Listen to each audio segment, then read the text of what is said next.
Golf Central on YouTube is brought to you by the new Chrome Tour golf ball from Callaway. Here's Josh Carpenter. He covers golf for the Sports Business Journal and joins us now. And Josh, let's start with some of the news that came out regarding LIV Golf making the shift from their ethos of 54 holes to a 72-hole tournament format for next year. How big a motivating factor do you think their pursuit of world golf ranking points are? Yeah, I think it's a huge motivating factor, George. Good to be with you. You know, the 72-hole thing, it's something that we had been hearing about going back to this summer. We know that LIV, reapplied for world ranking points this summer. I had an agent tell me earlier this summer, they said, listen, if I were LIV, I would play 90 holes if it meant that we could get ranking points. And so I think, LIV rescinded their application a year and a half ago or so, and now with the new regime on board with Scott O'Neill, like that's what was promised to these players when they joined LIV, was that you can join LIV, you're going to get world ranking points, you're going to have access to the major championships. And so I think Scott is really trying to follow through on that promise to the players and say, hey, we're going to do whatever it takes. And you've seen that via 72 holes, which is something, frankly, that I thought was a little bit, if you had told me 4 years ago or 3 years ago when LIV launched that, hey, in 3 years they're going to be playing 72 holes, it's like I thought, kind of the point was 54 holes. Like that's one of their big selling points. But they're hell bent on getting these world ranking points to give their players access to those majors, because we know how important those majors are, not just to the LIV players, but across the board in professional golf. Like those are the crown jewels, those major championships. So not surprising at all to see them go to 72 holes, to open up more pathways via these qualifying events, via these, other exemptions that they're offering. So not surprising at all, I don't think. Next year will mark the 5th season of LIV Playing Golf, launched in 2022. If you're a LIV supporter, you're saying it's been a success so far. For a lot of casual golf fans, they'd say the complete opposite. How would you objectively evaluate what we've seen out of LIV through 4 years? Financially, it has not been a success. Like we've all seen the financials that came out a month or so ago around just their non-U.S. events, which was about $460 million in losses. Just for their non-U.S. events. We all know that they play almost more than half of their events here in the States. So financially, no. I will say commercially, they've started to get a little bit more momentum. They've signed some deals with the likes of, Salesforce, with HSBC. They're obviously on Fox Sports right now, which is giving them a bigger platform.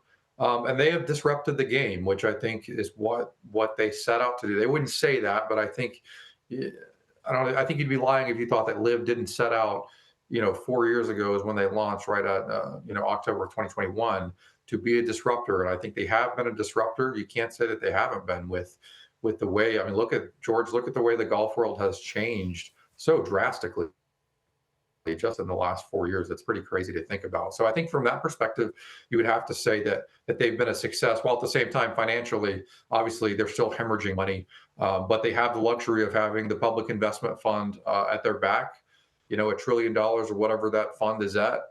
And so, if they're losing $1 billion a year, it's not the end of the world to the public investment fund. Now, certainly the public investment fund is in this to make money. They want to see a return on that. But they have a little bit more leeway, and we've seen that they're committed to LIV. They've elevated their weekly purses to $30 million this year.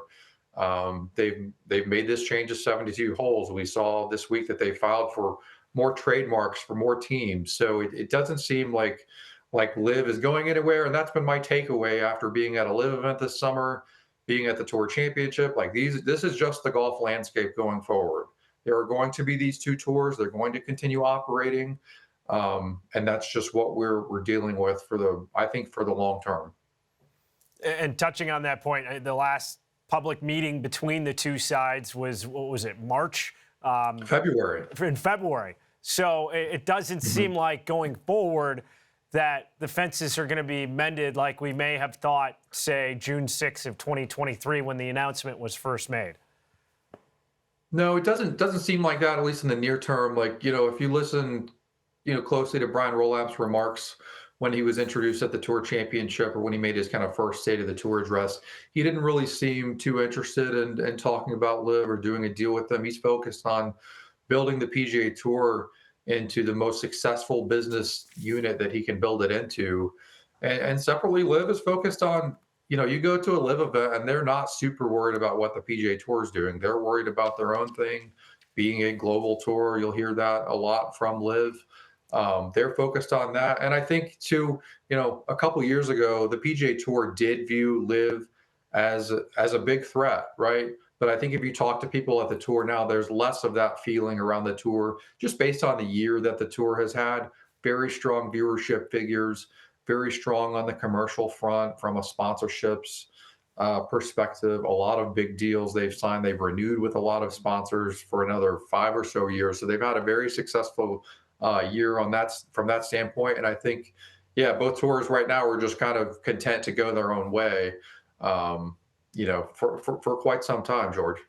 Yeah, and touching on Brian Rolap, we're waiting to see the big splashes that he makes and having his fingerprints on the PGA Tour and how it's going to look going forward. He has mentioned this concept of scarcity and how that could reshape the schedule in the future, but then you see the announcement of the Good Championship in 2026, a reported event that you've touched on in Asheville. So you see new events coming on, but how do you think that term scarcity will play with the near future of the PGA Tour? Yeah, quickly on the fall events, I think that might be, looking at scarcity. Where's Rolap coming from? He's coming from the NFL, which they're the best at scarcity. Everyone just sinks their teeth into those games for 20 to 22 weeks a year, counting the playoffs. From a game perspective, like they're only playing for 3 or 4 months. The PGA Tour is playing from January until, we've still got events. We've got an event this week, right? So there's not a lot of scarcity on the PGA Tour or golf in general. There's golf all the time. And so I think from a scarcity standpoint, what Rolap is looking to do is I don't know how many tournaments might get cut. I don't want to go that route. If you think about the PGA Tour, it's really, George, it's already a little bit bifurcated between the signature events and the full field events. I think what you might just see more signature events. And they want to build around, make 16 to 20 players championship type events where it's appointment television. You cannot miss it.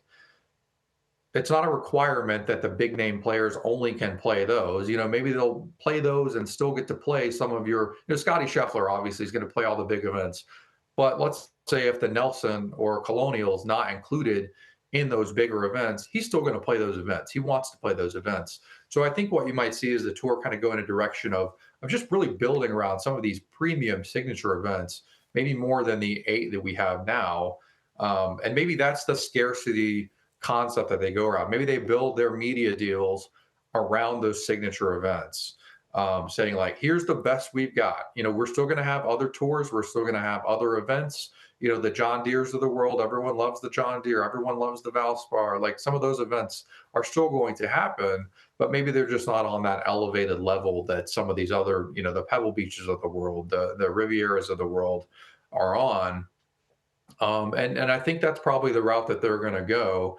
Nothing formalized yet. Obviously, we've got the full 2026 schedule already out, but Brian Rolap, he's well into thinking about plans for 2027 and beyond. Josh, great to have your insights here on Golf Central. Always great seeing you, George. We'll talk soon, buddy.